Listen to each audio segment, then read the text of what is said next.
Oh. Oh. Oh. Wait, what? What? Oh. What? Oh. I'm just goofing. New boot, goofing. Just goofing. New boot, goofing. Genuine ostrich. 3 payments. Oh. Oh.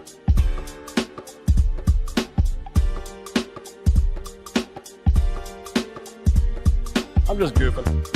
New boot, goofing. I'm just goofing. New boot, goofing. Genuine ostrich. 3 payments.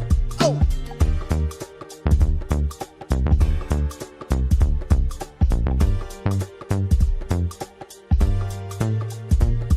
I'm just goofing. New boot, goofing. I'm just goofing. New boot, goofing. Genuine ostrich. 3 payments. I'm just goofing. New boot, goofing. I'm just goofing. New boot, goofing. Genuine ostrich. 3 payments. Oh. Oh. Oh.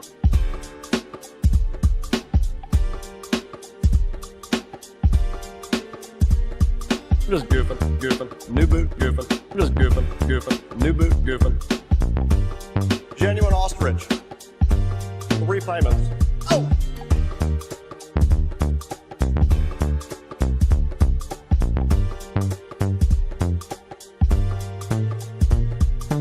Oh.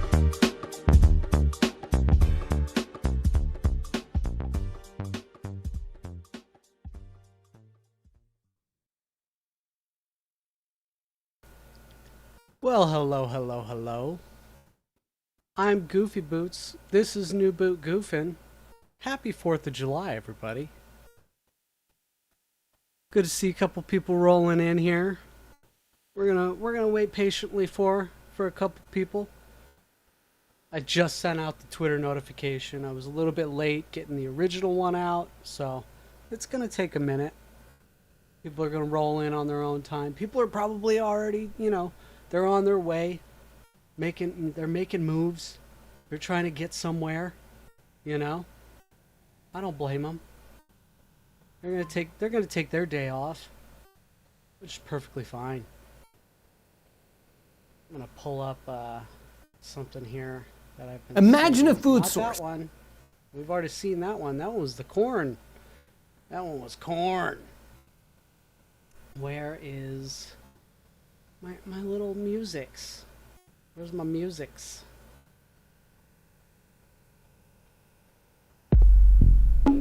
Play some music in the background. Yeah. It's that good shit.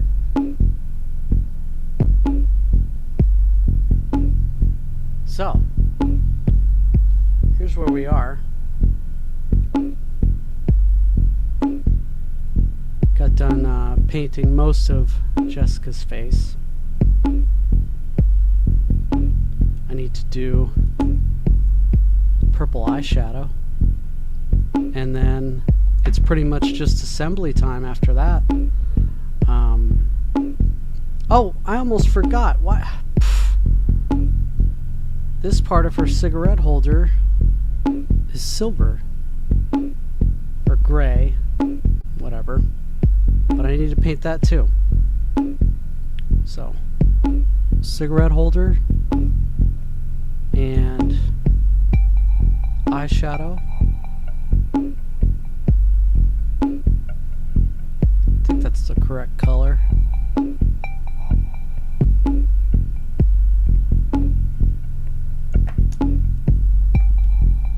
Alright. How's everyone doing today? Looks, everybody's listening. Nobody's talking. Okay. That's fine. Well, I'm gonna pause my background music here.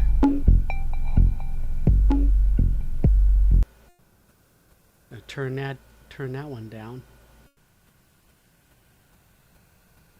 Familiar Human says, Happy Fuck Commies Day. Happy Fuck Commies Day to you too, Familiar. Speaking of which, I got some content up here we're going to be watching while people roll in. It's another Townsend's video. I got two to start us off, and then we're going to get into the you know. Oh, you're going to head out to the lake? Hey, good. Hey, I hope you catch a big one.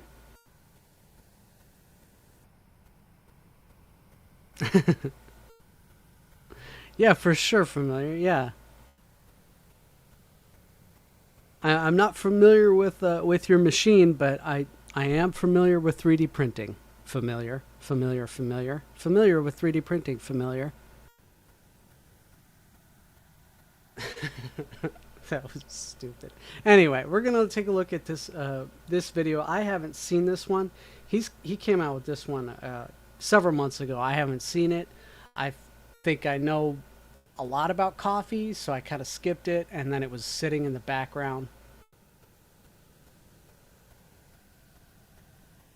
It's a 300 printer, so I never expected much from it. I don't know what that means. What a $300 printer?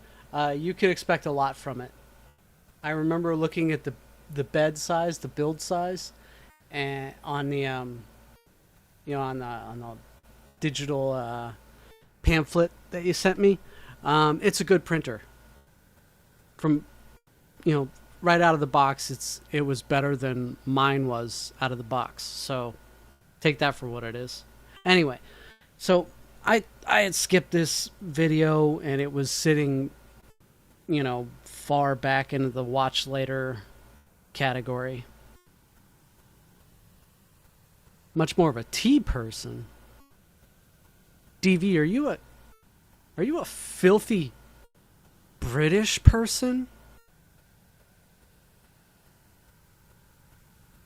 I mean, I knew you were gay, but I didn't think you were a faggot.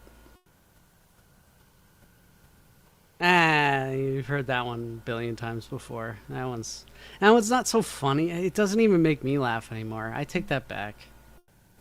Anyway, we're gonna look at this coffee.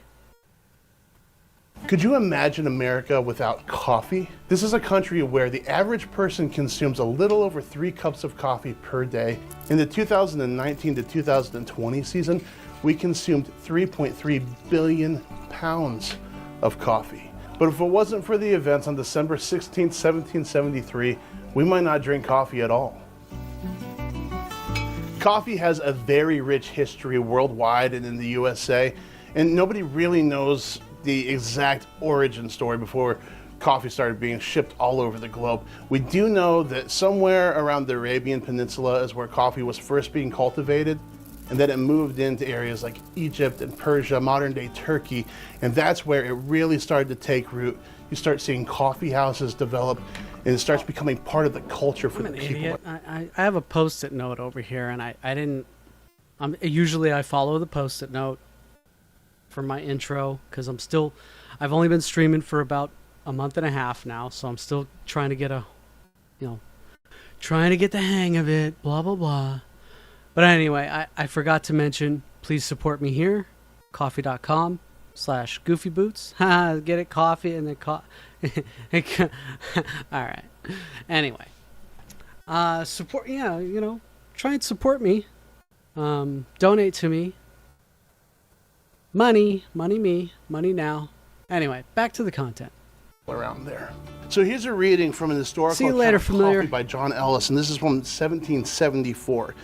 It says, as much is spent in private families in the article of coffee in Constantinople, which is modern day Istanbul, as in wine in Paris, and relates that it is customary there to ask for money to drink coffee, as in Europe for money to drink your health in wine or beer. So what he's saying here is that coffee is so popular and so embedded into the culture in Constantinople. He's comparing that to wine in Paris. That goes together like bread and butter. It doesn't get any more popular than that.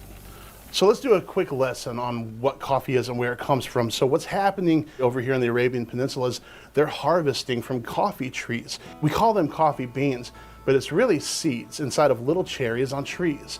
And so what happens is you harvest those seeds, and then they'll be washed, and they'll be dried, and they'll be waiting, they'll be stored away so that they can be shipped wherever they need to go, and then people will roast them. And when you roast coffee, you start to open that coffee up. What happens is it cracks this first time, cracks the second time. As it's opening up, the chaff breaks off, and that color starts to happen, where you go from something that's gray or green to something that looks brown, Casey. black, cinnamon, Hey, depending Casey, on how I got a drop for far ya. you take that road. I made this the other day, and I'm super proud of it. It's only for Casey. Kind of like how I make the Big B Trucker and the Miami MILF one. This one's only for Casey.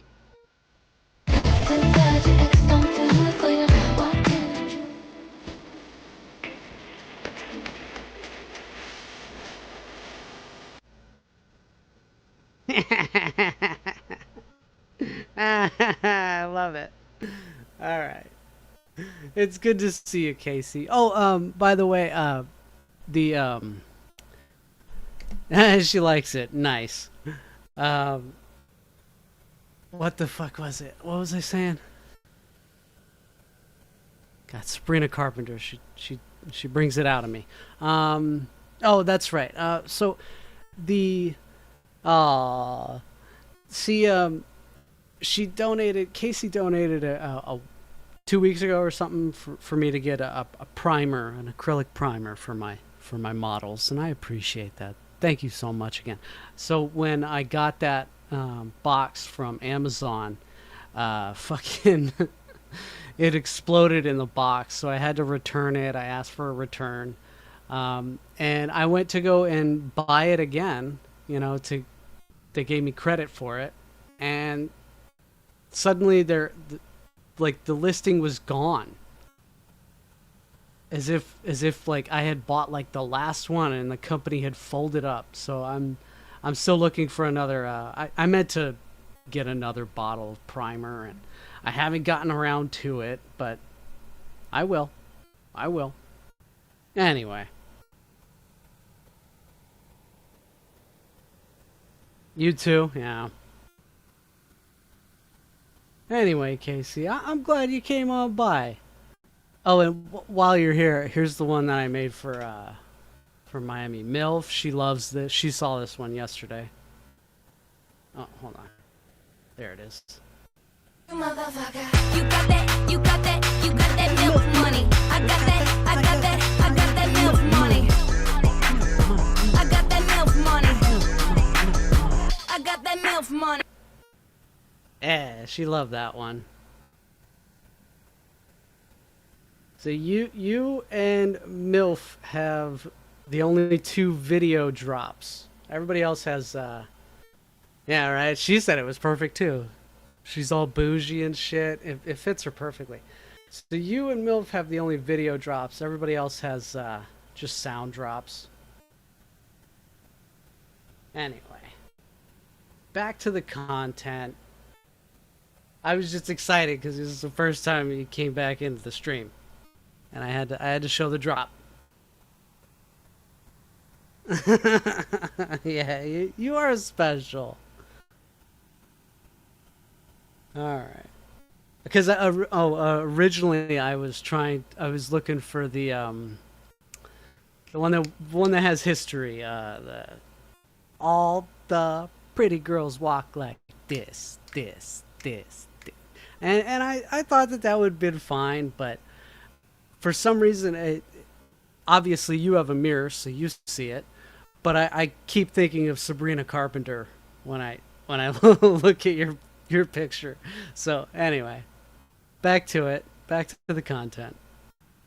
And in the time period, they're roasting coffee. We're learning about very dark. coffee. That is what they're looking right for now. A And nice, then rich, dark. Okay, so after the coffee, we're going to learn about some soldier food, some MREs, some stuff that I had to keep down, and you're fine, Casey. There's only a couple people here. Everybody's out doing vacation. It's fine. Today we're just finishing up. We're gonna finish up Jessica here, and I gotta fit. You girls, you never really tell us how difficult makeup is. Makeup is fucking hard. This took me a long time yesterday, just to get to this point. And it's not even like her full face. Like the hair covers like half of her face.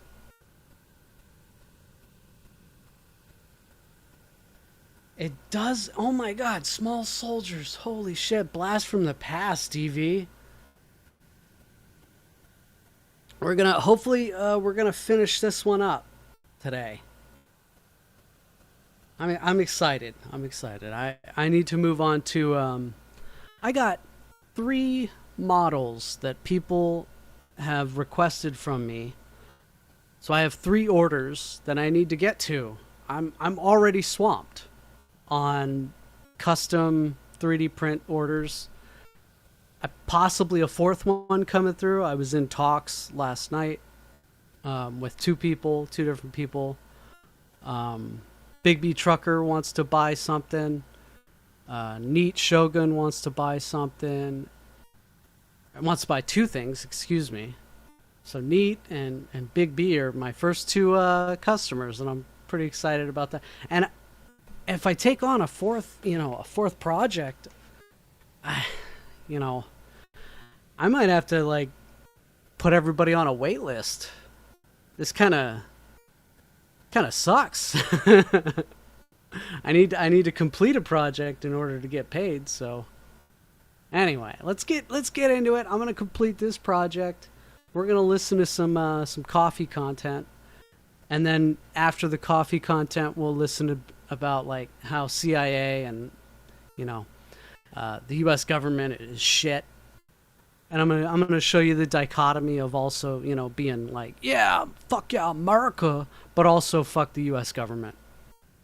Oily coffee. How does coffee get from the Arabian Peninsula and Egypt into Europe?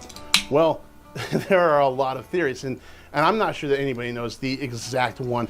Some people say it came through Germany first, some people came through Italy first. It eventually lands in France and creates just this huge hub of coffee houses and culture. In Italy, people are afraid to drink it. They're like, this bitter drink must be from the devil.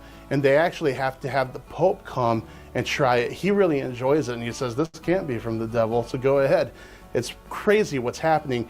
It's creating fuss and controversy along the way, but eventually it's accepted to the point by the mid-17th century, London has 300 coffee houses by itself. Let's talk about coffee houses really quickly. Coffee houses it's kind of strange, they became these bohemian kind of artistic type headquarters, and they also were these like very intellectual, higher knowledge discourse kind of headquarters. Political discourse was happening. They became known as penny universities at one point because for the cost of a cup of coffee, you could have intellectual discourse and you could learn a lot. You could speak with people that had been places and done things.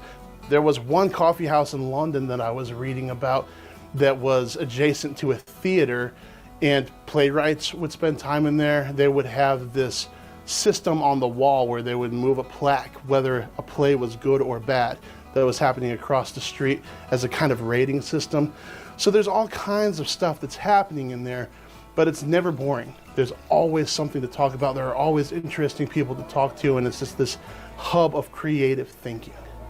In the mid-1600s, coffee comes over to America, and it isn't long before it catches on. People are coming to America from other countries where they're already used to drinking coffee, and if you drink coffee, you know that once you drink coffee, you don't give up coffee. So there's this culture that starts to build here. Coffee houses start happening, but tea is still the #1 drink.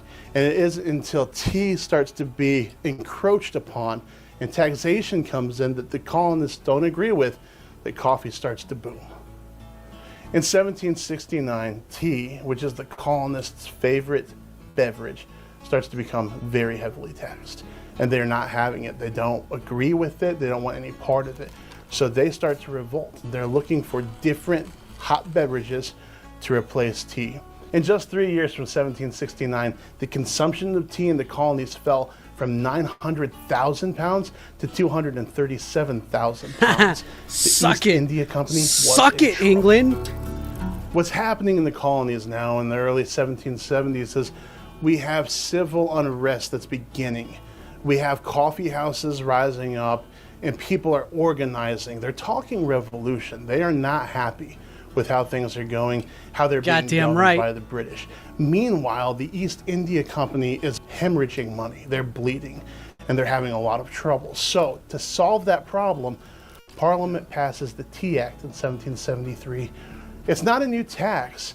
It's almost creating a monopoly where you have to, or not necessarily have to, but some folks might not be able to get tea anywhere else. And the East India Company is getting discounts so that they're the #1 tea provider. That doesn't make the colonists happy at all. And there's this powder cake that just blows up. On December 16, 1773, members of the Sons of Liberty snuck on the merchant ships carrying British tea, and they dumped 92,000 pounds of tea into the Boston Harbor. This was the first true act of defiance in the Revolutionary War, and from that point on, for the colonists, tea is not had. Coffee is king. This is a journal read from Nicholas Creswell in 1774. There's an election that's happening, and he says the candidates gave the populace a hogshead of toddy, what we call punch in England. In the evening, the returned member gave a ball to the freeholders and gentlemen of the town. This was conducted with great harmony, coffee and chocolate, but no tea. This herb is a disgrace among them at present. Many times in Nicholas Creswell's journal, when he mentions tea in the colonies, he says this is a disgrace, this herb is forbidden here. They are not drinking tea, but he's always drinking chocolate, and he's always drinking coffee. People in this time period were even serving punch in bowls that were made as protests to what was happening with the East India Company, with the taxation, without representation that they felt. They were gathering together at bars and homes, and they were drinking against the king towards revolution. Coffee only continues to rise in popularity in American culture until its peak at post-war 1946, when people are drinking 46 gallons per person in America per year, which is an insane amount of coffee. It eventually plummets a little bit, it falls. Soft drinks come out in the 1970s and it has a big dip, but we always, as a country, are drinking twice as much coffee as tea at 20 gallons per year per person, and tea never really comes above 10 gallons a year per person.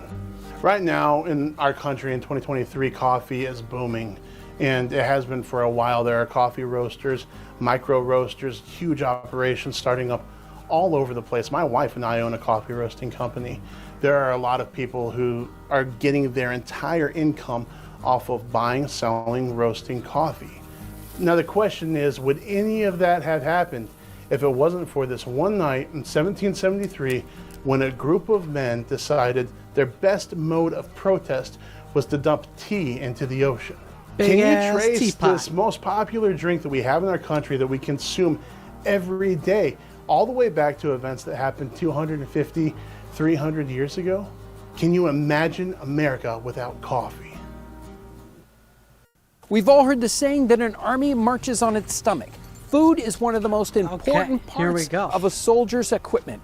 This is soldier food then versus now. Oh, I should probably... What's up next?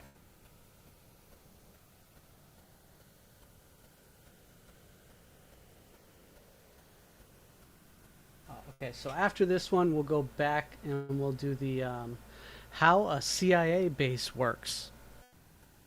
Because we're going to get right into the, oh, okay, so you love government, America, #1. And then all of a sudden, we're going to go into the, yeah, that's right, America, #1.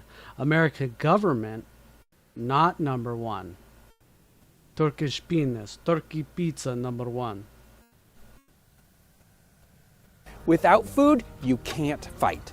It's hard enough to feed an army today or maybe 50 or 100 years ago, but during the Revolutionary War, it was nearly impossible. Soldiers in this time period had a problem with rations, the lack of them, and the fact that they were so poor. They had poor equipment and impossible conditions. Whenever I think I'm having a bad day and I need perspective, all I need to do is look back on this time period.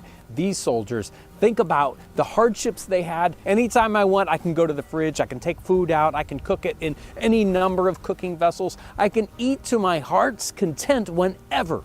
And every single night, I get to lay out on a warm bed and go to sleep for as long as I want. In past episodes, bless we've America. talked about the food, the rations, and how they were distributed. And even the Soldiers' Feast episode, where we talked about the difficulties they had in getting their food.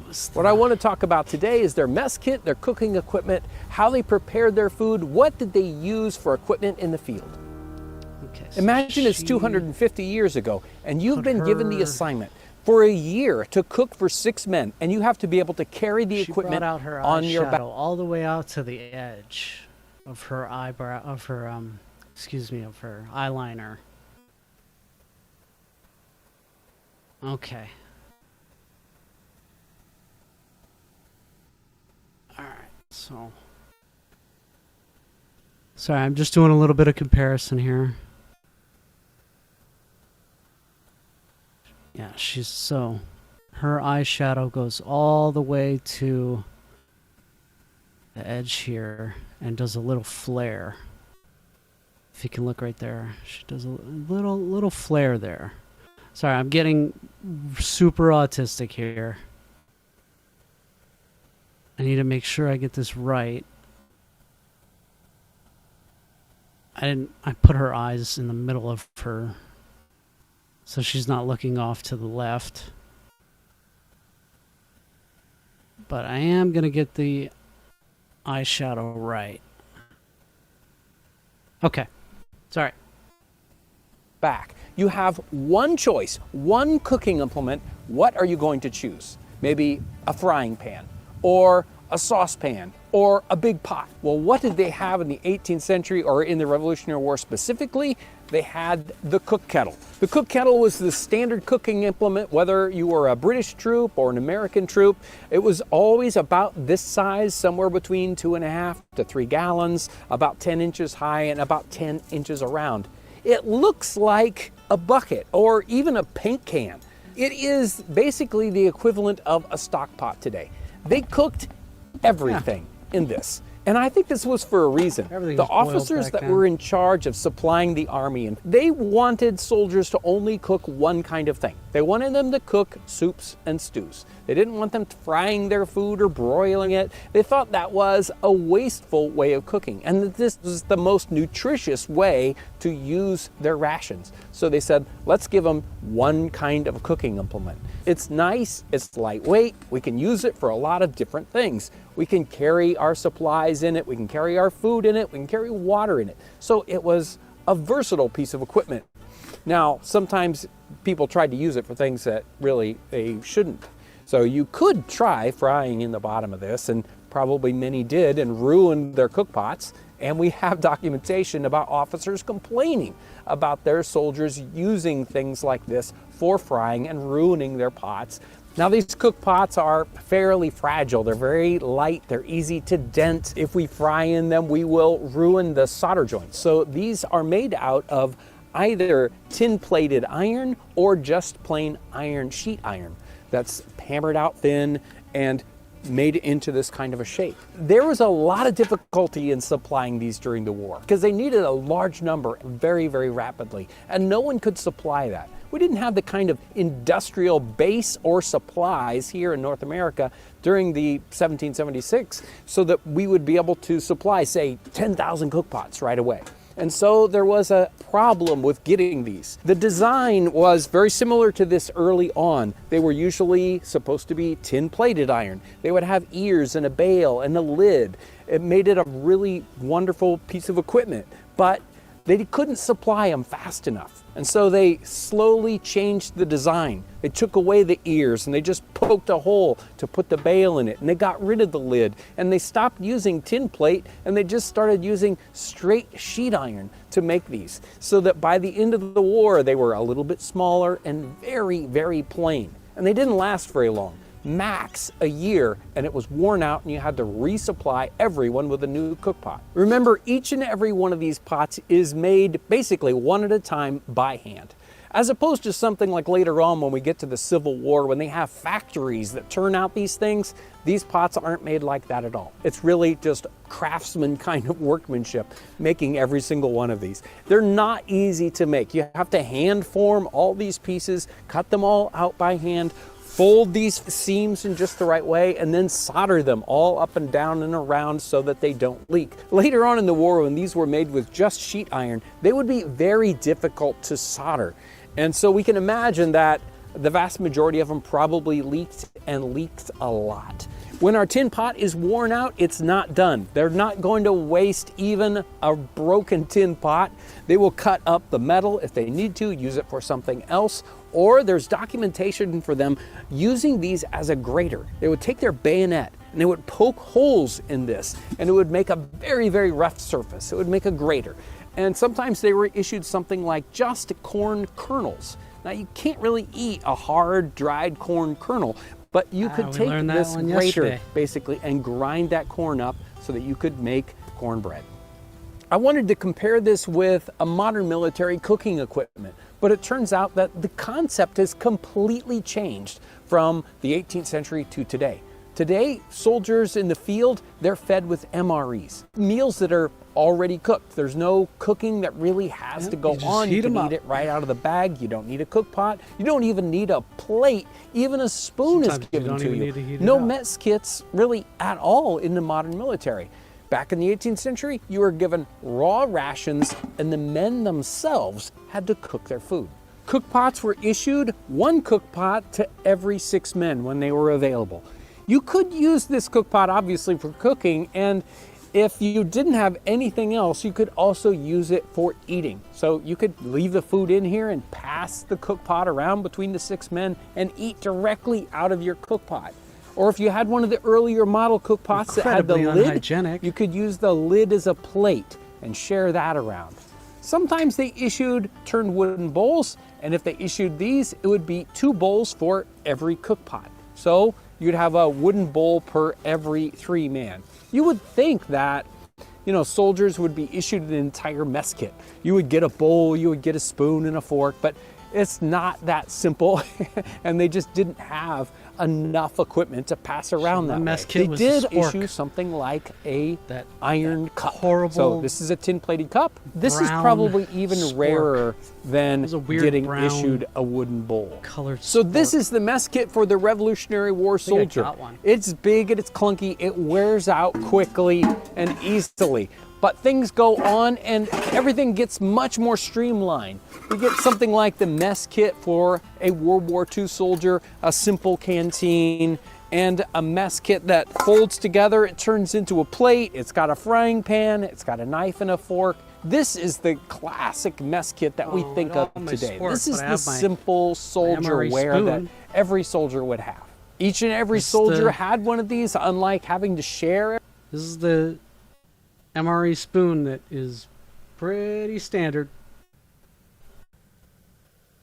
I have no idea what the numbers mean. It says NIB 39083.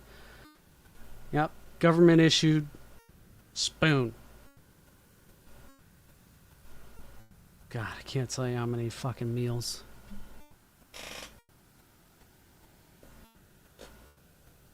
Everything, and everyone had a kit that was exactly the same thanks to industrialization. There is evidence that at times spoons, knives, and forks were issued to soldiers. It would probably be a pewter spoon or an iron spoon. No, it's not. Sometimes we see knives and forks, even. It's not. Although I did hear about a fucking, I think it was a Green Beret he had one of these in his vest. It was in the Molly webbing, and he got into some hand-to-hand combat with I think he was in Iraq. He tried to grab on his vest. He also had his K-bar, his knife, and he ended up grabbing his spoon, and he took his, I mean, he was right there, too close to be using his pistol, his rifle. He ends up grabbing his spoon by mistake, by the working tip, and he proceeds to stab the guy attacking him in the neck with this part. So he's the first U.S. military serviceman to get a kill with a spoon. I mean, I don't know. I think he could. He ended up stabbing the guy in the neck with this. So I guess it's a nice spoon. I mean, it did him justice. That's for sure. Anyway, neat little tangent, neat little story.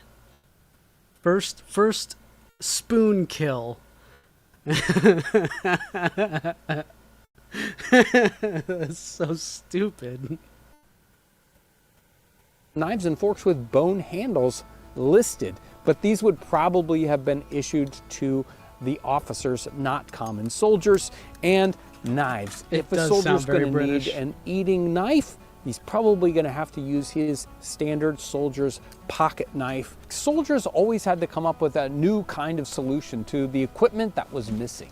So they might have to make their that's right. I own need to do the equipment cigarette. up. We've got things like wooden spoons. Soldiers were constantly making a wooden spoon.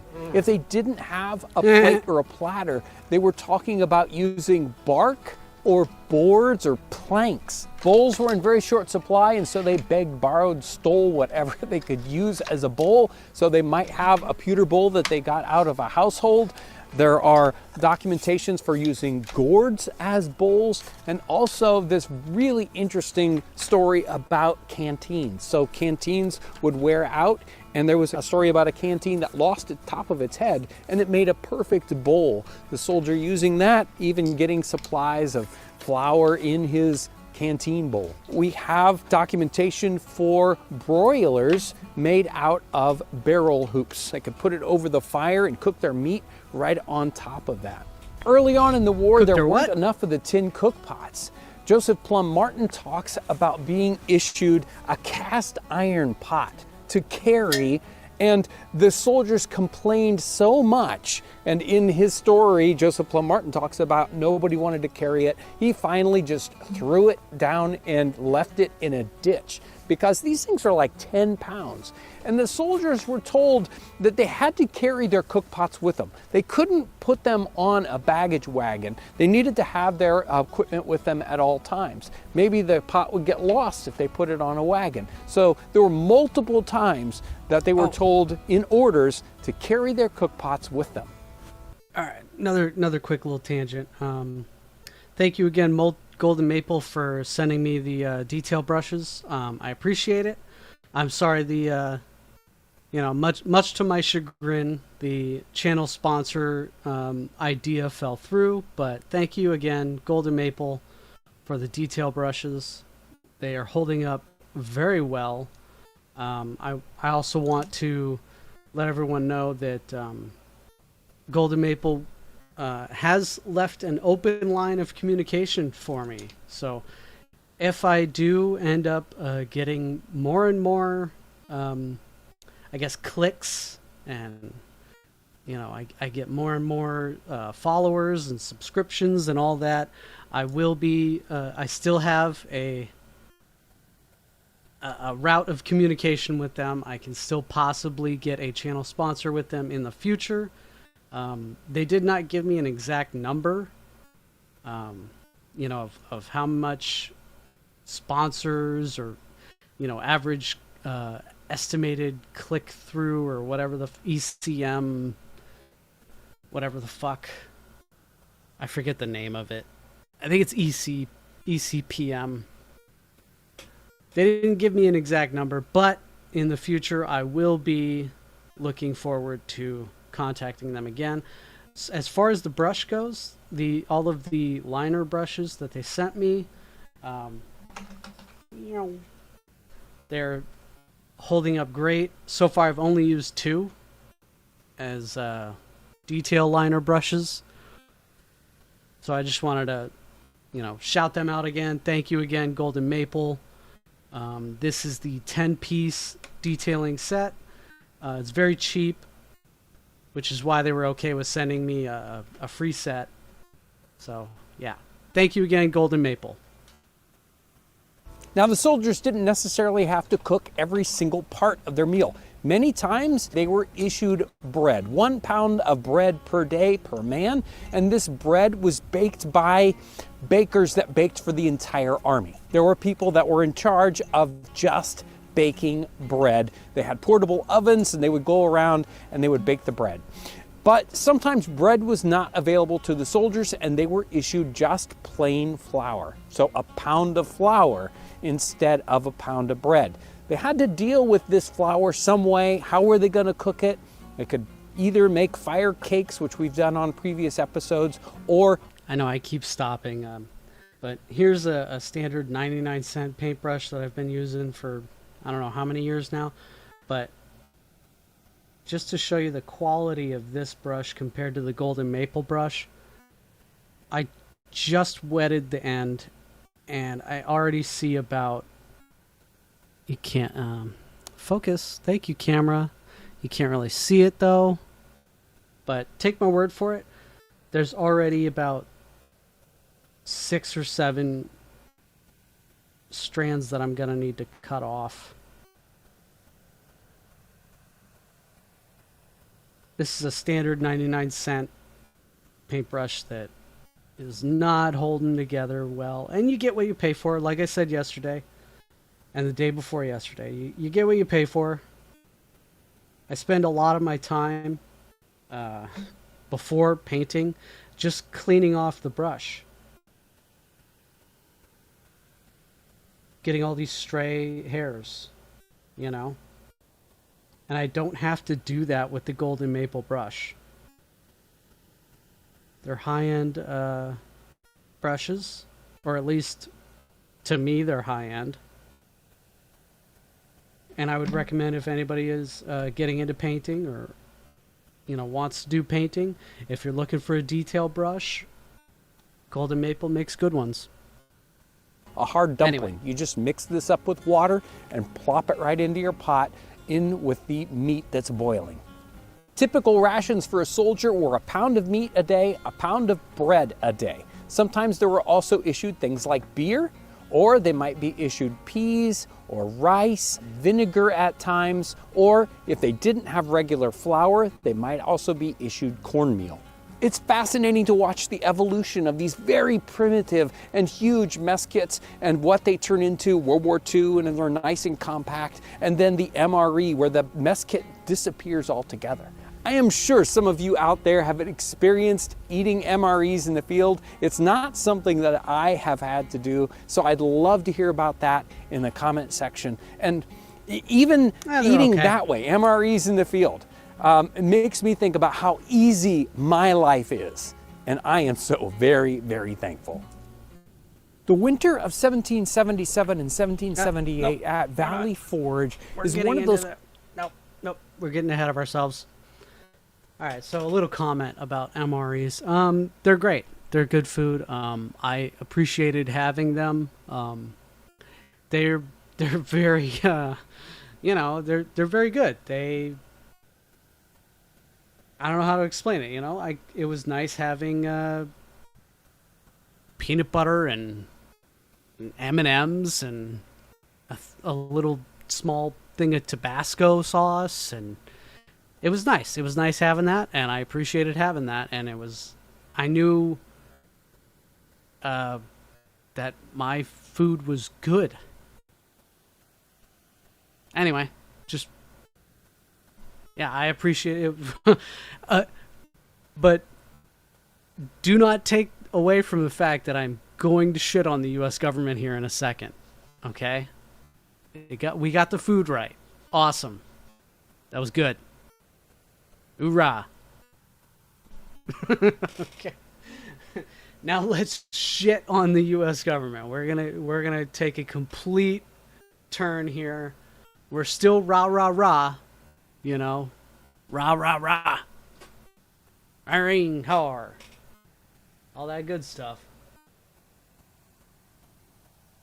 Here's how a CIA base works. Jane Smith is sitting on a Lufthansa machine bound to Frankfurt, Germany. She empties her second glass of red wine and fastens her seatbelt because the plane is about to land. When Jane exits the aircraft, she goes straight to customs. She shows the officer her American passport. It's black. "Why are you here?" the officer asks. "Supporting technical consultations at the consulate," Jane responds. The officer stamps her passport, and she passes through. Jane grabs some euros from an ATM, takes a cab to a nearby hotel, and checks in. You see, Jane lied a little just now, during the customs check. She is not working for a consulate, and despite her passport, she is no diplomat. Jane is a CIA agent, a hacker. She is visiting a covert base of her agency, secretly set up within the American consulate in Frankfurt. But this base, in the heart of Europe, is just one of a giant network spanning all across the globe. What are their functions? And how do these bases operate on foreign territory? CIA's global Okay, so hacking real quick. program. Spy Stations Methoden der CIA. Just want to make something abundantly clear. All diplomats are spies. Just. Yep. All right. Look at the Americans doing it.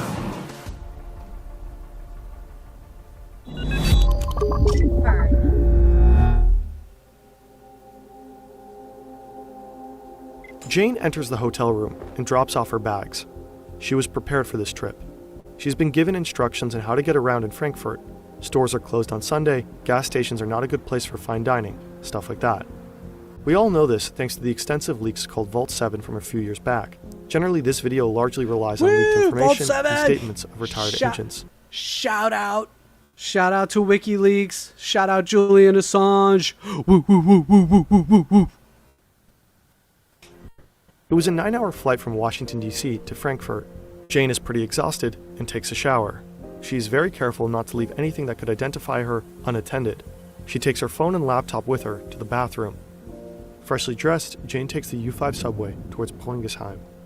She gets off at Gießener Straße, just a few hundred meters north from the consulate. Frankfurt hosts the largest U.S. consulate in the world.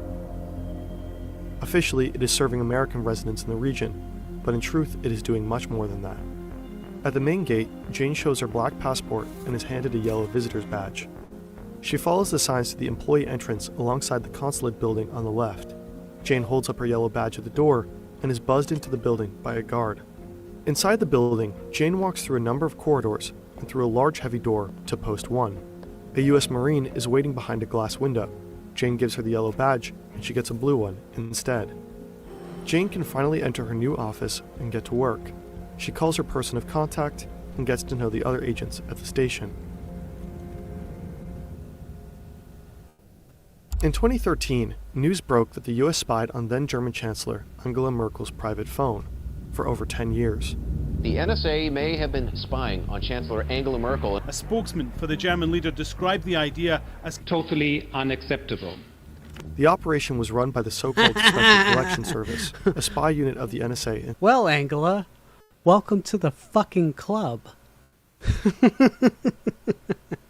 CIA. Officially, it does not exist. Unofficially, it is running spy operations from almost 100 US embassies all across the world, including Frankfurt. But Jane works for another unit here. She works for the European branch of the Center for Cyber Intelligence, the CIA's hacking division. Jane and others are developing cyber weapons. There are over 1,000 hacking systems and several hundred million lines of code in the CIA's arsenal. Some of these hacking tools are extremely powerful. The CIA could turn devices from Apple, Google, Samsung, and many others into secret microphones. So this is also wraps into Stuxnet.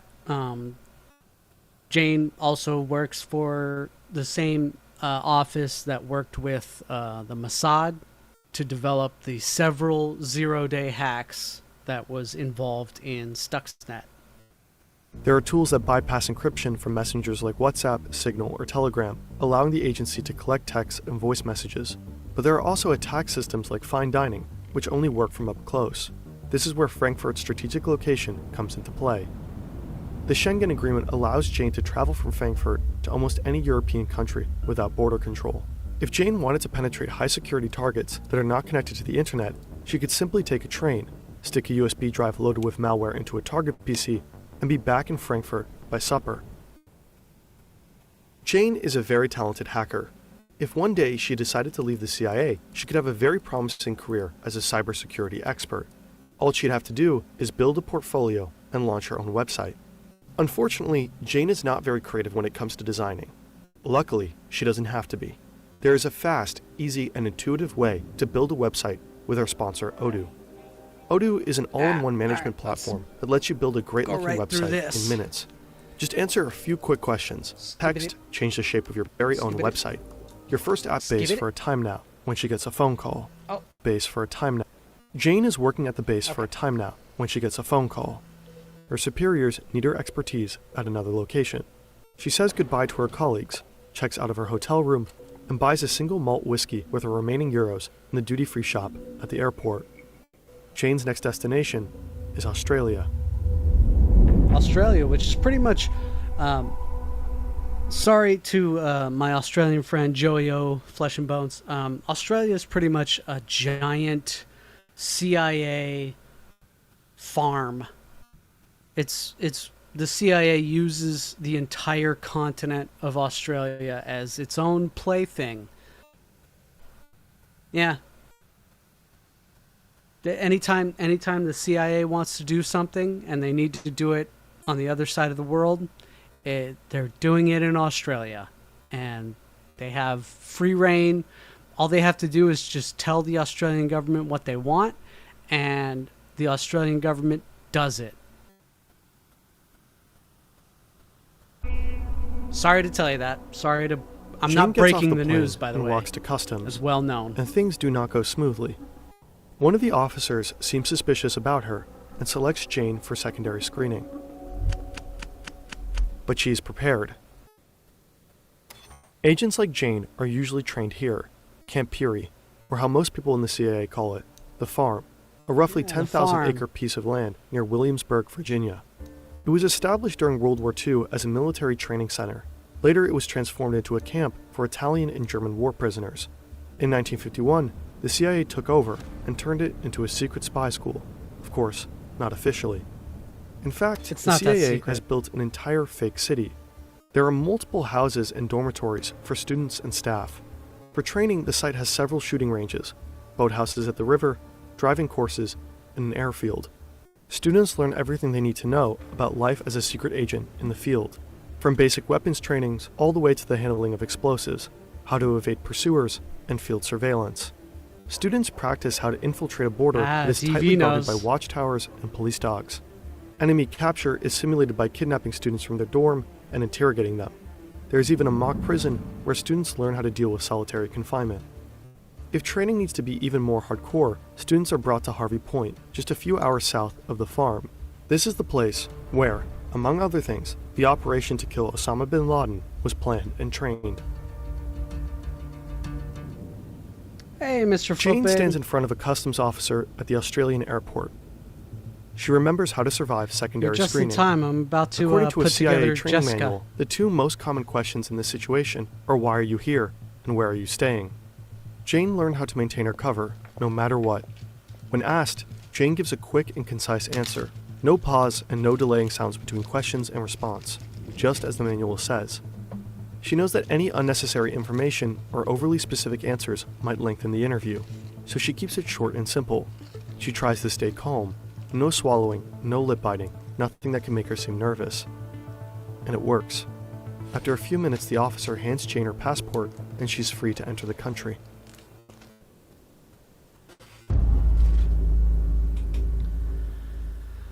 All right.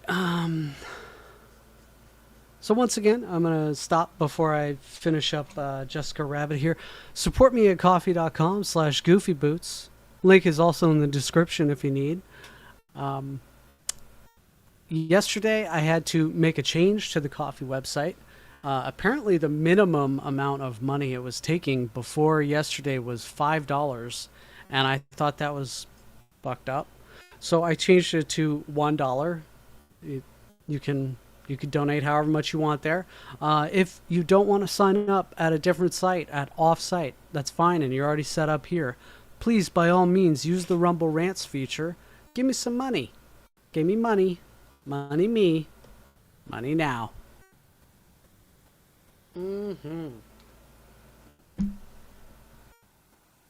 And while I have you here, let me take a look at the campaigns, see if anything's worth it.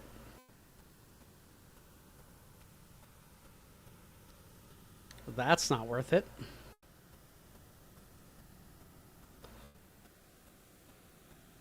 Okay, forget that. We're not doing the campaigns right now, so we're gonna keep going. Jane is sitting with her colleagues in a casino in Alice Springs, a small town right in the heart of the Australian outback.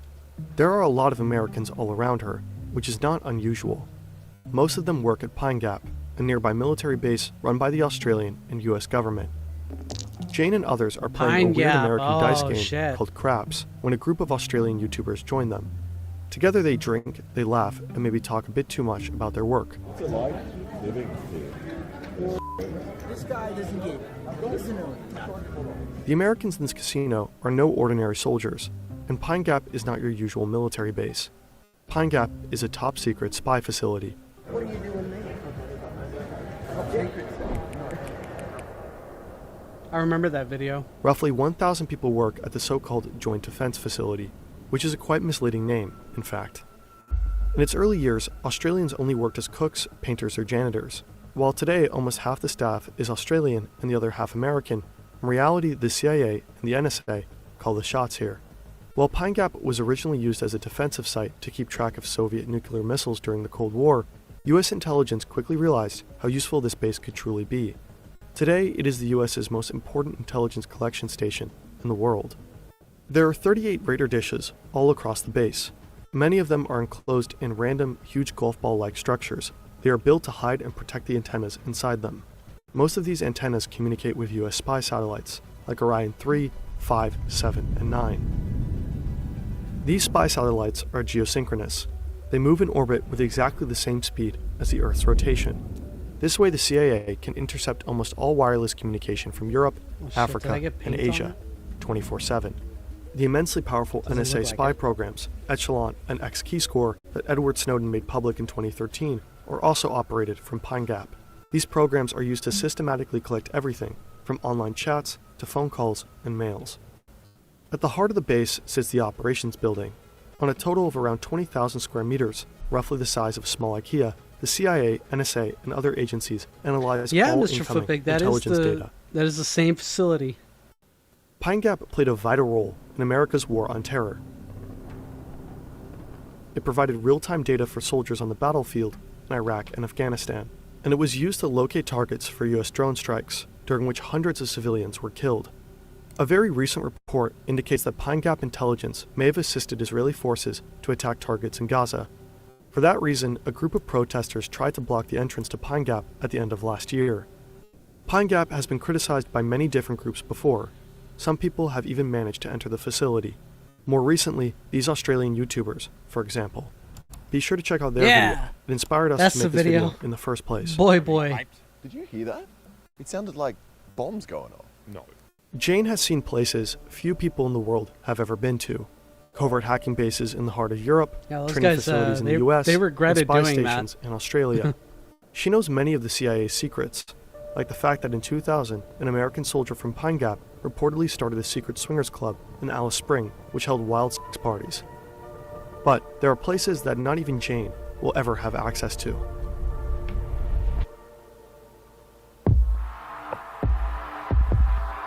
On September 6, 2006, President George Bush admitted what many people had already suspected. So I'm announcing today that Khalid Sheikh Mohammed Abu Zubaydah, Ramzi bin al-Shib, and 11 other terrorists in CIA custody have been transferred to the United States Naval Base at Guantanamo Bay. In this speech, Bush acknowledged that the CIA was running a network of secret prisons all across the world, so-called black sites. The most well-known CIA prison is Guantanamo Bay in Cuba. The prison was built for international terrorist suspects. Just 4 months after the attacks on 9/11, the first 20 people arrived. But Guantanamo is no regular prison. In most cases, there are no official charges, no trials, and no formal convictions. Yeah, habeas corpus. A total of 800 people were brought here. Some have been exposed to enhanced interrogation techniques, most commonly known as torture. Often, the CIA did not have clear evidence on their inmates. The exact number and locations of black sites are still unknown. Some were run by foreign secret services. At least 10 of these prisons were built and operated by the CIA. Over 50 governments participated in some way. If the CIA suspected someone of being a terrorist, they sometimes became part of the agency's extraordinary rendition program, or simply kidnapping. The suspect was illegally shackled, blindfolded, and transported via plane to one of the CIA's black sites. Some of these prisons were allegedly planned from the CIA base in Frankfurt, while the farm was allegedly involved in rendition flights. One of the most important prisons of the CIA was here, on a Polish military base near the small village of Stare Kute. Inside this 2-story villa, the CIA built one of its very first prisons after 9/11, codenamed Quartz. The CIA tortured multiple suspects here. As compensation for using the place, the CIA paid at least $15 million and outfitted the base with $300,000 worth of security cameras. After many years of denial, in 2014, the Polish government finally admitted that it had hosted the secret CIA prison. Since then, the European Court of Human Rights has found multiple European countries responsible for letting the CIA violate several human rights in prisons on their territory. In 2009, President Obama ordered for all black sites to be closed.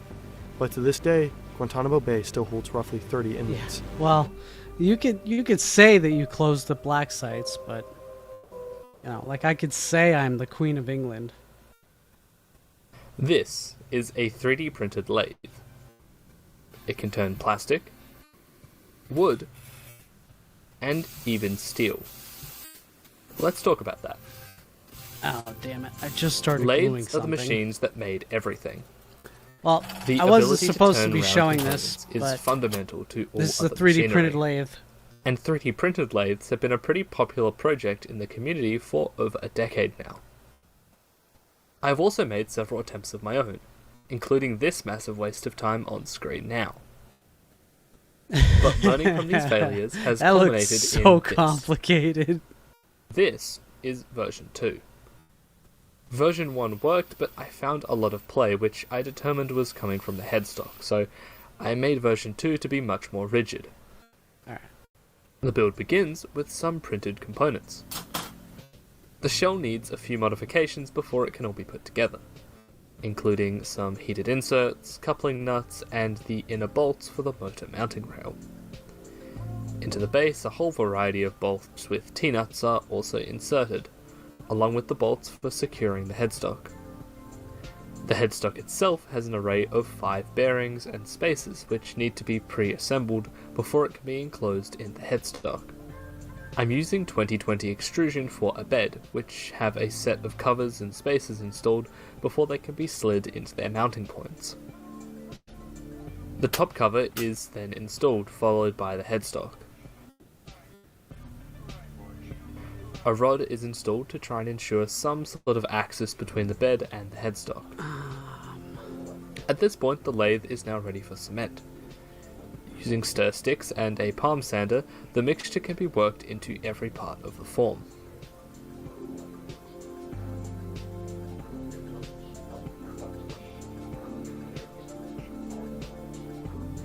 This took me around 20 minutes to do. After another 30 minutes, the now partially set concrete can be scraped off to form the curved portions. This is then left to dry for at least a day. Through the power of movie magic, we are now back on version 2, which you can see I taped up to make cleaning easier.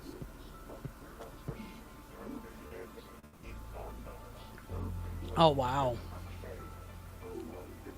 I left the layer lines till now since it would make sanding easier.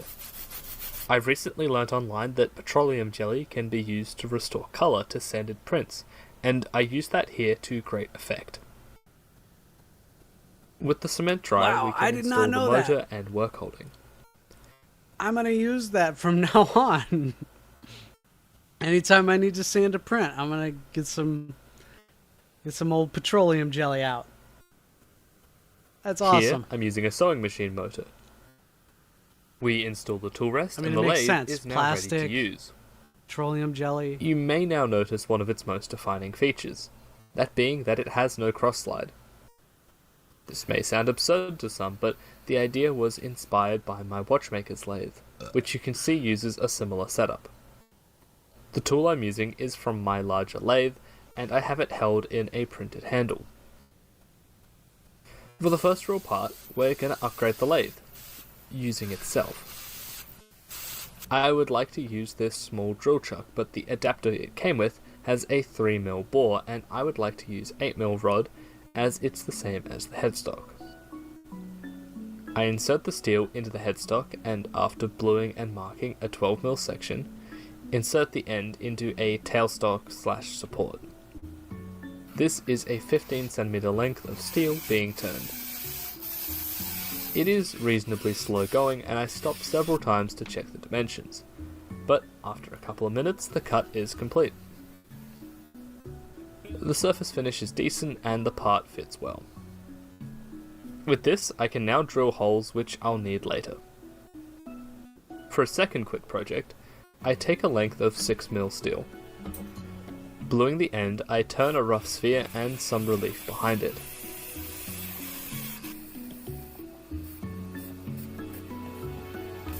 This could be a ball joint, it could be a knob. I just wanted to show turning a more complex shape. Adjust For the your final knob. project, I wanted to turn both hardwood and metal, including a drilling operation. This begins with a length of 10mm aluminum. I mark and turn a decorative feature into the side of the head. Following this, I use a center drill to start a 3mm hole. This works, but I really need a more powerful motor for drilling. It really struggled here. I repeat this on the other side Wow, that looks of the part. great. Next, I set up the lathe for wood turning. It is actually quite ideal as a small wood lathe. This is a length of olive that has been drying for a few years.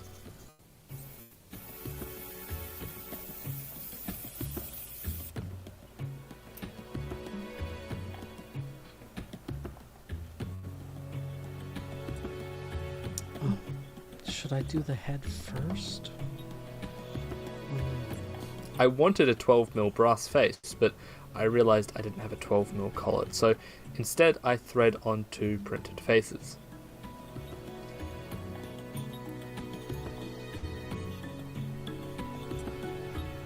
So I hope that gives a good idea of what it could do. Sits properly. I'd now like to finish up with a cost breakdown and some thoughts on the project. Here's what it'll cost. Left column is buying everything completely new. Right is how much it cost me. I removed costs like the collets because I use them elsewhere, and several parts I've gotten for free from taking stuff apart over the years. Regular office printers are a great source of mechatronic components. I've paid nothing for all of this. For $100, I think this is absolutely worth it. Almost $200, that's a solid maybe. So its worth really varies on the individual, how thrifty you are, and the second-hand market in your area. I'd also be remiss to not touch on who this is meant for. It doesn't replace this, it doesn't replace this, and it doesn't replace this. Most definitely doesn't. It's in a class of its own, far cheaper, but also less useful than any of those. The operations it can perform, however, still provide value that opens up a lot of possibilities. I'd also say that it's far better value than buying something like this, which is in a similar price category. Overall, I'm happy with its function, accuracy, and how it feels to use. There are still some changes I'd like to make, however, including some sort of copy lathe function, a better way to drill, and a way to properly extend the bed. Most importantly, I need an adjustable tool rest. You can see when I'm cutting. There's a sweet spot when the tool is at the right height. Also worth noting is that I'm not using the proper tools for wood or metal turning, so it can only get easier from here. This project has been in the back of my mind for some time, and I'm happy to finally have a release out there, but there will definitely still be changes. I'm keen to hear your thoughts on this. Thank you to my patrons, and to you, as always, for watching. Okay. Before I keep playing, what's next? Oh, okay. How the CIA murdered and exposed MK Ultra. Okay, cool. I like this next one. This next one kind of fits into my theme that I wanted to continue. November 28th, 1953, New York City. At 2:30 a.m., the body hit the sidewalk. A few seconds later, a shower of glass. The doorman of the Statler Hotel yelled to the lobby that there was a jumper. The night manager rushed out and saw him. A man about 40 years old lying on the pavement. He was on his back wearing only his underwear, and blood started to pool around him. 13 stories up, a single window is open, its curtain flapping through broken glass. The night manager knelt beside the man, whose eyes were open and was somehow still alive. He desperately tried to speak but was choking on blood and couldn't be understood. After a minute or two of trying to communicate, the man took a final deep breath and was gone. Nobody knows for sure what he was trying to say before he died, but one thing is for certain, it was something about the CIA.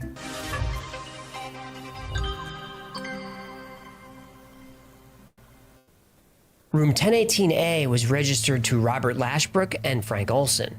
The police burst in, guns raised, but it was empty. Cold November air was blowing through the broken window. In the bathroom was a man sitting on the toilet, resting his head in his hands. He told the police he'd been sleeping, heard a noise, and woke up. One officer asked the name of the man who went out the window. The man in the bathroom said, Olson, Frank Olson. The responding officers figured this was an open and shut case. A middle-aged man is depressed or distraught and ends it all by jumping. Just another night in the big city. But the night manager, Armin Pastori, wasn't convinced. He said it didn't make sense that someone would get up in the middle of the night, run across a dark room in his underwear, avoid two beds, and dive through a closed window that had the shade and curtains closed. Pastori checked with the hotel operator to see if any calls were made from the room. The operator said, yes, a call was just made a few minutes ago. And because it ran through a switchboard, she heard the whole thing. The caller, Robert Lashbrook, who was the man in the bathroom, called a number on Long Island, which belonged to a Dr. Harold Abramson. The call lasted only a few seconds. Well, he's gone, Lashbrook said. Well, that's too bad, was Abramson's reply. A few hours later, Frank Olson's family was notified. They were told there was an accident. Frank had either fallen or jumped from his 10th floor room. Frank's body was so badly damaged that the funeral was held with a closed casket, and the Olson family tried to move on.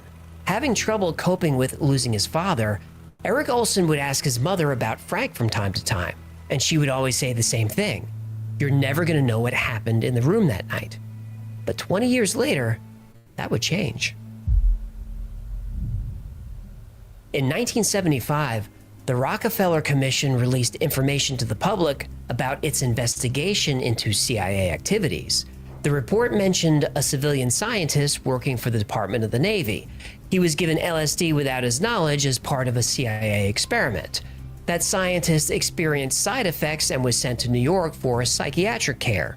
A few days later, he jumped from a 10th floor window of his hotel and died. This report was in the New York Times and Washington Post and made its way to the Olson family. The government confirmed the scientist was Frank Olson, and just 10 days later, the family was invited to the White House, and President Ford gave them a formal apology.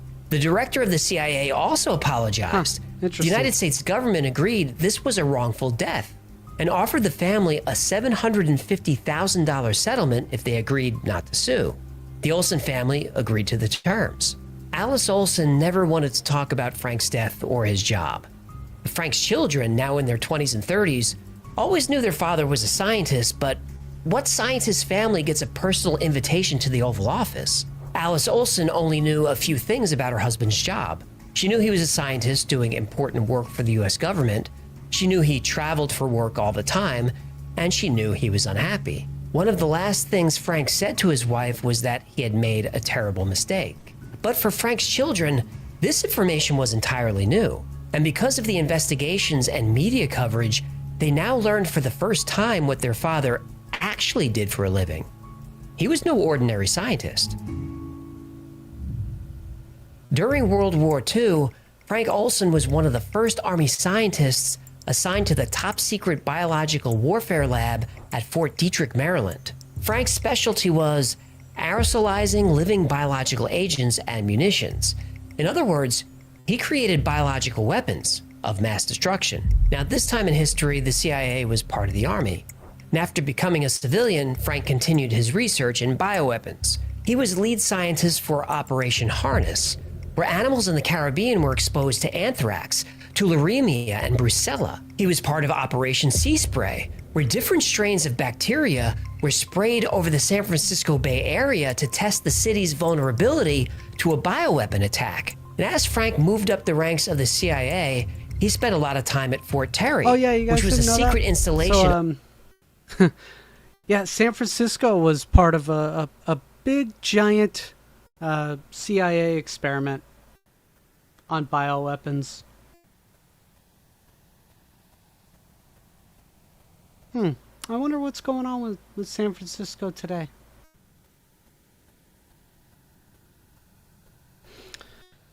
Alex Jones turning the frickin' frogs gay. On Plum Island in the Long Island Sound. Plum Island is only reachable by boat or by air. The toxins tested there are considered too dangerous to be on the mainland. Olsen developed delivery devices for these bioweapons. Canisters disguised as shaving cream cans that could disperse anthrax in a concentrated area. A cigarette lighter that emitted a deadly gas. Lipstick that killed instantly. Hey, when did they make biological weapons a war crime? The Geneva Conventions in 1925. So all this research was... Illegal. Right. In early 1953, the same year he died, Frank Olsen stepped down as chief of the Special Operations Division. He said the job was too stressful and was causing his ulcers to flare up. You think ulcers suck? Try anthrax. Oh, no sympathy for CIA scientists, huh? Not even a little bit. So Frank stepped down, but he stayed with the CIA. And that's when he met Sidney Gottlieb and Robert Lashbrook. Gottlieb. Ooh, where do I know that name from? Well, Sidney Gottlieb ran the CIA's Project Bluebird, which became Project Artichoke, which became... MK Ultra. Bingo. During the Cold War, the CIA, specifically Sidney Gottlieb, was obsessed with mind control and brainwashing. There was a fear that the Soviet Union was also working on this capability, and the United States was determined to get there first. Project MK Ultra was the program intended to accomplish this.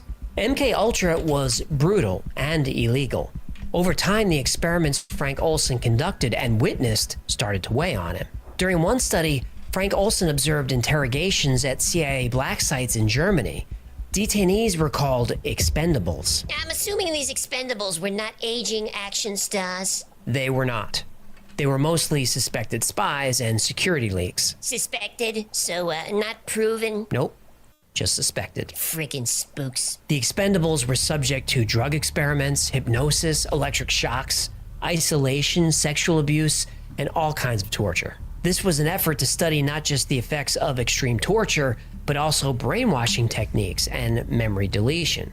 Many of these people were interrogated to death. In other instances, Frank Olsen saw the results of his own weapons that were used on expendables. Some of those people died slowly and in agony. And even though Frank's wife didn't know any of the specifics, it was clear that Frank's work was becoming too much for him to bear. In November 1953, Frank Olsen received an invitation for a pre-Thanksgiving retreat at a cabin on Deep Creek Lake. Gottlieb ran these retreats for scientists and staff pretty often. Deep Creek was a convenient place for Gottlieb. This was one of the locations where Americans were subjected to MK Ultra techniques against their will for decades. Frank Olsen was there with 10 other scientists. The first day of the gathering was fine, nothing out of the ordinary. On the second day, After dinner, the men kicked back for a post-meal drink. Lashbrook, Gottlieb's second in command, pulled a bunch of glasses and poured everyone a generous portion of Cointreau, which is... An excellent orange triple sec liqueur from France. Right. 20 minutes later, Gottlieb asked if anyone was feeling odd. A few of the men said they were. Gottlieb then told them that their drinks were spiked with a heavy dose of LSD. Son of a... Frank Olson was aware that the CIA had dosed entire villages in Europe to observe the results. Many innocent people died from these experiments, but he was surprised that he would be the unwitting subject of an experiment. And Frank didn't react well. A few days later, he submitted his resignation, but he was talked into staying. It was suggested that he see a psychiatrist to help him cope with the effects of the experiment and the stress of his work. Frank agreed. Lashbrook drove Frank Olson to New York to meet with Dr. Harold Abramson. Yeah, this is the guy he called after the jump, right? Yep. Dr. Abramson was actually an allergist that worked for the CIA. He pretended to be a psychiatrist, but Frank didn't know this. After a couple of sessions, Dr. Abramson convinced Frank to check himself into a hospital so he could recover from stress and exhaustion. Frank was actually fine with this. He was looking forward to the time off and was already picking out what books to bring with him. And that night, he and Lashbrook signed into the Statler Hotel, room 1018A. Frank had a nice conversation with his wife. She remembered him sounding more peaceful than he'd been in a long time. He watched a little TV and went to bed. At 2:30 a.m., he was dead on the street below the window. Yep. Over the next 12 hours, LSD. a cleanup and a cover-up by the CIA ensued. The police investigation was quickly closed. Frank Olson's family was told he died from jumping or falling out a window. About 20 years later, more details about MKUltra emerged, and the Olson family received a settlement. And almost 20 years after that, the case would take another turn. Frank Olson's wife Alice passed away in 1993. Their children decided to have Frank's body exhumed and reburied next to his wife. But Frank's children had an additional plan. They had James Starr, a medical examiner professor, conduct a second autopsy. Starr said there were no cuts on Frank's body and no shards of glass, which would have been expected by jumping through a window. And even though Frank landed on his back, his skull above his left eye had a blunt force trauma injury. He had another serious wound on his chest. Starr said of his findings, I think Frank Olson was intentionally, deliberately, with malice aforethought, throw him out of the window. Frank's sons sued the CIA again, but because of the agreement they signed in 1975, the judge had to dismiss the case. But the judge did say, even though the case couldn't proceed as a matter of law, the allegations made by the family against the CIA, though they sounded far-fetched, appeared to be the truth. Since the lawsuit couldn't proceed, Frank Olson's sons went to the press. They flat out said the CIA murdered their father and covered it up. They also produced interesting documents. In 1954, just a few months after Frank Olson's death, the CIA executed a document with the Department of Justice that gave the CIA authority to grant CIA employees immunity from any crime, including murder. A license to kill. Exactly. And there's a handbook released in 1953, the year of Frank's death, called the CIA Study of Assassination. It's fascinating, and I'll link it below. It describes that the best way to assassinate a target is to drop them from at least 75 feet onto a hard surface. The manual says when successfully executed, it causes little excitement and is only casually investigated. In fact, the Mossad, the Israeli intelligence organization, used Frank Olson's death as an example of a perfect murder due to the skill with which it was executed. Now, while there is still no official admission of guilt from the CIA, I think it's pretty obvious what happened. Frank Olson was one of only a few scientists who could... That's pretty telling. When the Mossad is like, here's a successful murder. I think that's when you can call it a murder. And the Mossad is using it as an example. Confirm that the United States used chemical weapons in the Korean War. This is something that's still only alleged, but there's a lot of evidence it happened. Korean and Chinese soldiers were suddenly coming down with cases of cholera, meningitis, and even plague. It's possible Frank Olson was directly involved in deploying these illegal weapons. Frank Olson was one of only a dozen or so people on Earth who knew the extent of MKUltra and other secret and illegal CIA operations. Frank Olson was a man who committed, or at least was part of projects that committed atrocities around the world. And he was dealing with a moral crisis and started voicing his concerns. He even quit, but the CIA wouldn't allow it. When he was dosed with LSD that night in November, it was a loyalty test to see what scientists would say if they were exposed to the drug. Frank Olson failed that test and paid the ultimate price. But because of his death and the diligence of his family, many illegal CIA activities were exposed, and MKUltra was almost destroyed. Almost. It continued for another 20 years before finally shutting down in 1973. At least, as far as we know, all the records were illegally destroyed. And not Sidney Gottlieb, Robert Lashbrook, or any of the senior scientists from MKUltra were ever brought to justice. In fact, they all lived out their lives on fat pensions paid for by you and me. But the CIA promises that MKUltra was the last time drug experiments were done on people against their will. And such atrocities absolutely could not and would not happen today. Why would they lie? Thank you so much for hanging out with me today. My name is AJ, that's Hecklefish. This has been the Y-Files. If you had fun or learned anything, do us a favor and like, subscribe, comment, and share. I know you're sick of hearing that from every YouTube channel. Like and share this this stream. All right. So while that video was going, I pretty much finished Jessica Rabbit. She's all done. And I was enjoying my crackers and my energy drink. So we got about 30 minutes until Midnight Rift Party starts. Yeah. Once I get my my store page up on the Ko-fi, coffee.com/goofyboots, Ko-fi, whatever.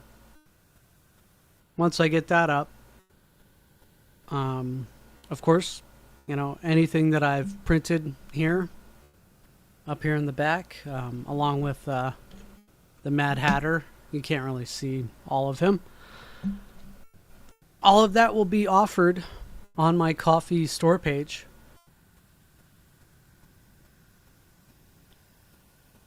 Put some serious work into her. She's very well done. There's the original model up there. I couldn't find anybody ever making this model before me. So I guess I'm the first one to make this model. Usually on the 3D printing sites, somebody usually says like, "Hey, look, I made the model. Here's how it looks," and they usually brag up, on the model page. There's usually a connection to that model. And I looked at this model online, and I couldn't find a single person making this. So, as far as I could tell, I'm the first person to make this specific one. This is not legally Disney's Disney property, but legally distinguishable Jessica Rabbit.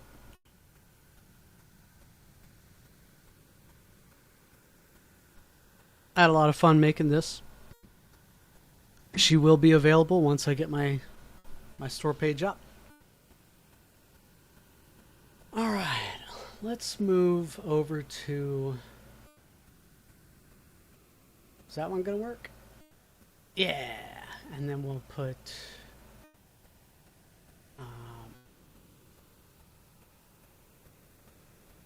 Rumble chat there, and I will... Oh, you know what I could do with that is... Thank you, Thumpire. I appreciate that. I need to put on a filter. we'll do a color key.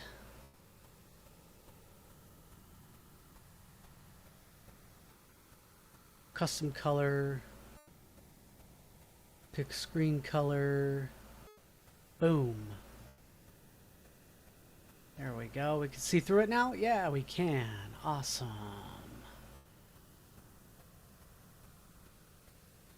And we'll probably put we'll put it up here. Okay. Righteous, righteous. What are we gonna watch next? We watched the CIA murder exposed. Yep, watched that one. Desperate soldiers with no food. No, did we see that one? No, that's right. That one wasn't supposed to be on. Let me put on some background music. I'll look for another anti-US government video.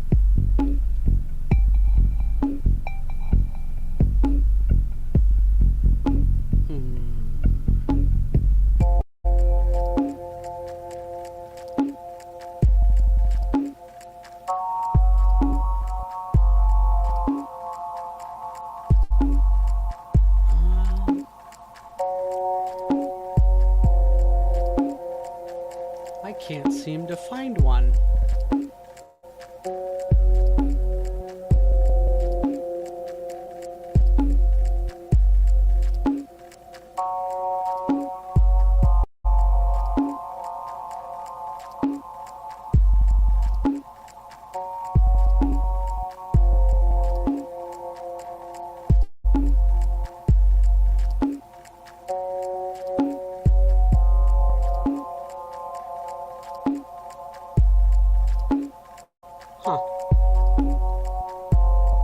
Oh, wait, I got one.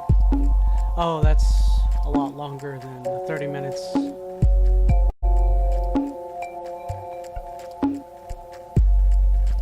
Oh, fuck it. Let's watch. Brought to you by NordVPN. Let's watch that. Exploration. Exploration. What is exploration? Ah, no one's climbed this one before. Whee! Witness this moment, vocal. Make a note, boy. Yeah, I used to plow once, but I've given it up. Now I'm more of an explorer. Maybe I should That was a good one. explore my sexuality. What the hell is that? Under the ocean, I'm afraid there's not much to see. A gun!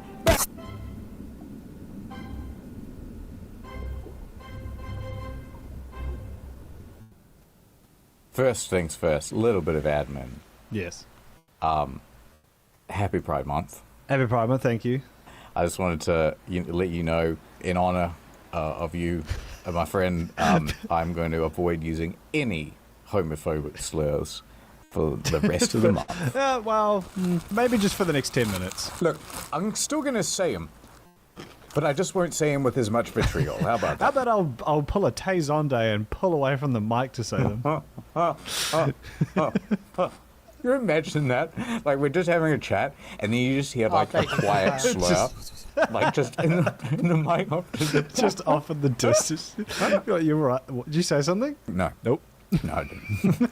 And of course you've got your Discord set up so that, like, it's so sensitive that it picks up even the smallest sounds. The best. That's a really funny idea. All right, what did you actually want to talk about?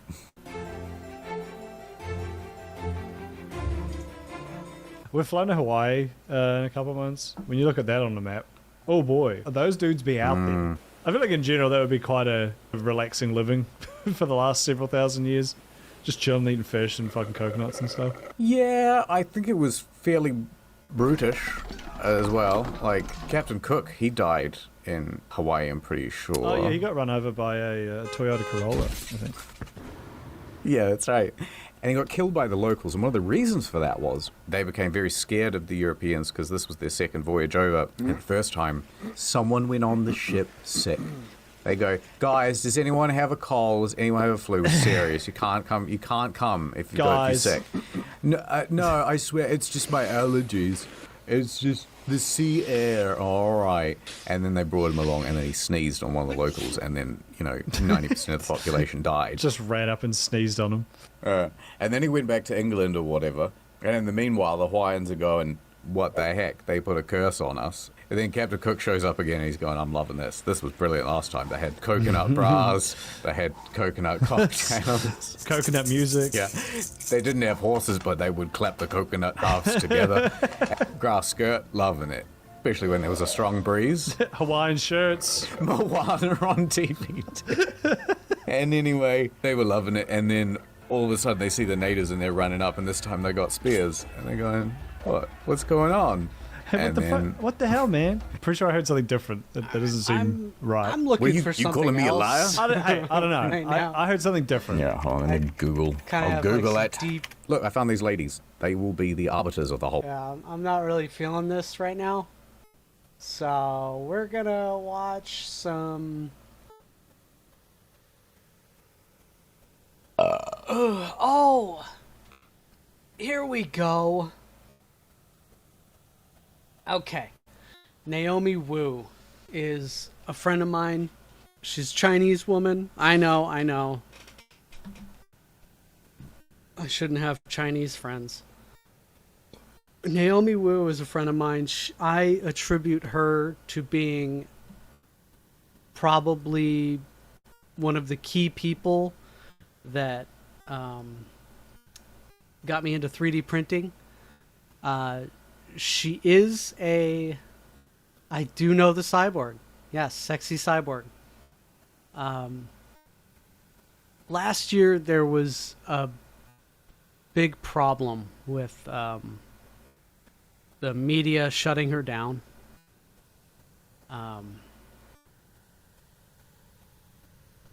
Yeah, long story short, the primitive natives lost. Yeah, Las Tejas knows of the sexy cyborg. That's her online alter ego, sexy cyborg. But back when I was getting into 3D printing, on my original Twitter account, I had some correspondence with Naomi, and she offered me some very great inspiration, some help, some guidance, and she's a little bit of a creality, girl. She actually is the reason why there's why there's so many Creality Ender 3 clones out there, because she was the one that pushed Creality to open source essentially the Ender 3. Last year, she was silenced by the government because she's Chinese. She lives in Shenzhen. And it really sucks because, she can't have, she's not free. And what do you know? It's a great reason to talk about Naomi Wu today on the 4th of July, because she deserves, to speak freely on anything she wants to. She's a hacker, she's a maker, she's a very accomplished cosplay model. But the reason that I came to know her was because of her 3D printing. And this is a 3D printing on her channel, Naomi Wu. She has a 3D printing playlist. So let's take a look at a couple of them. Let's see. This one's the Ender 3 printer mods and upgrades. I want to look at this one. I have an Ender 5, and so she exactly, Las Tejas. She has boobies. Let her speak. She's got a great set of enhanced bolt-ons. But yeah, so this one here is a Creality Ender 5 Plus. This one came out around the same time that I was talking with her online and figuring out what, what printer I wanted. So we're going to take a look at this.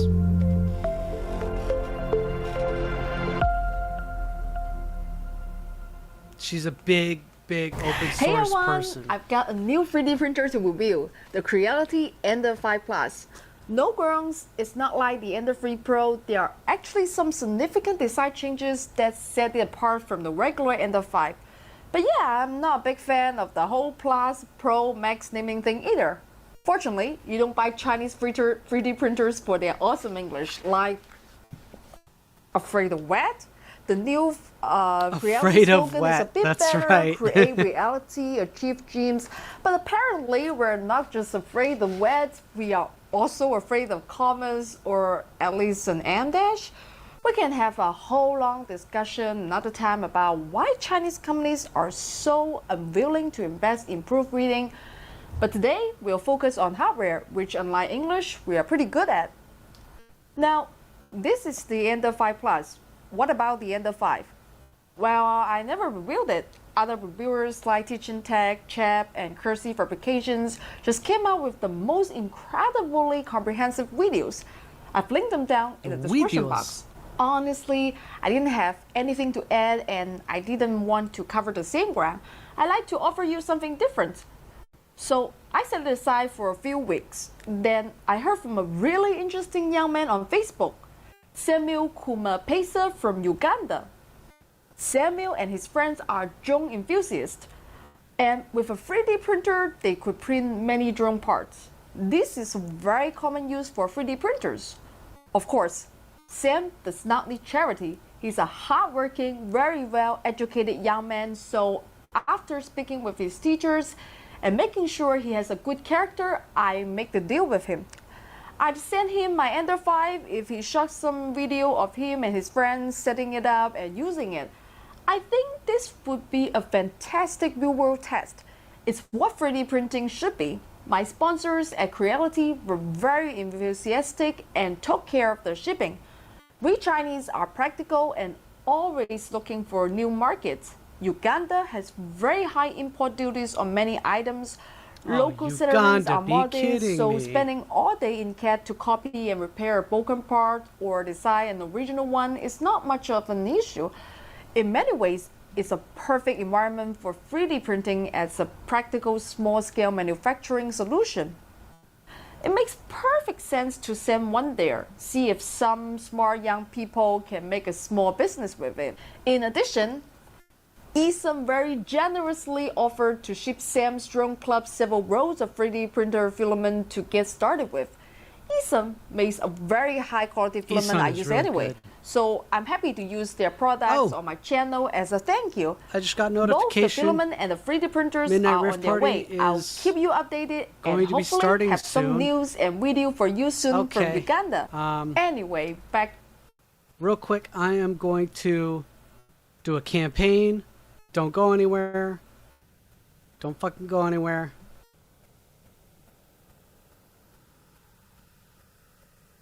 Okay, make sure to download the Rumble app. Once you download it, search for my channel and follow the channel directly on the app. This will make sure that you get a notification every time I go live. Click the link in the description or pinned live chat to download the Rumble app on your phone. It's free. If you prefer to watch me on the big screen, it's also available for Apple TV, Android TV, Fire TV, Roku, LG, and Samsung TVs. All you need to do is search for Rumble. Thank you, Rumble. Alright, and I'm going to grab MRP, link, and I'm going to come back over here. Doot. And we're going to open up the chat. We're going to raid.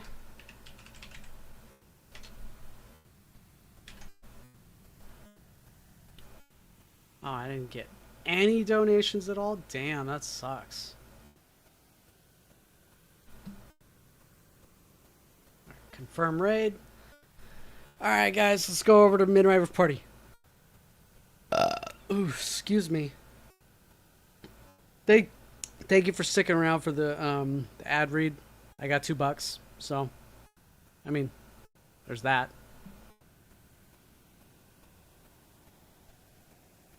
All right.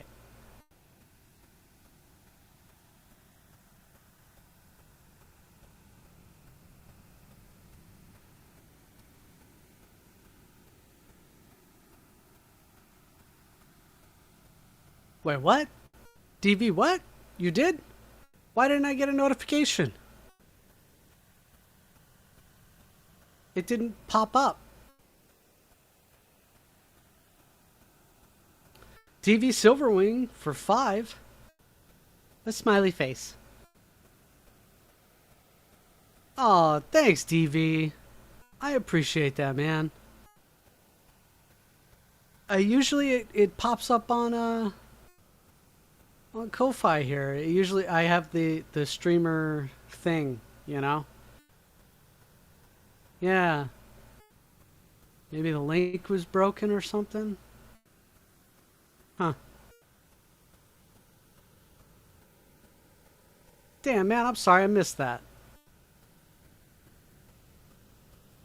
I appreciate the $5, man. Yeah, DV rules. Okay, it looks like Midnight Rift Party is live. So go on over. Get on out of here. Go, get. Go on, get. Go on now, get. We'll look at more sexy cyborg titties another time.